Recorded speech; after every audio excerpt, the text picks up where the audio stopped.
So if you're in the middle of a season right now and you're going through the whole process, and sometimes that process is wringing you out and getting rid of some weight, getting rid of some things that should have left a long time ago, but how many of you know you can't clean a rag until you wring it all out? You can't get rid of all the nasty and all the contaminants until you wring it out. Paul still had joy. When you feel like you don't have the strength, don't look at your lack of strength, but start assessing, where should my strength come from? It should come from the joy of the Lord. And it could be, everybody's experienced this in a brand new relationship.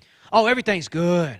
My wife couldn't do nothing wrong. She is perfect, and she still is. But how many of you know, in April, we're coming up on 10 years of marriage, and after 10 years of being married, the things I once thought was cute now sometimes annoy me. When the new wears off, life gets a little real. The same applies with having a relationship with the Father. When you first come to God, it's like, oh, everything is good. I'm going to tell everybody. But then you later all of a sudden think, when you first came to Jesus, nothing could touch your joy. There wasn't going to be anything that was going to steal your joy. But how many of you know over time, you get used to that?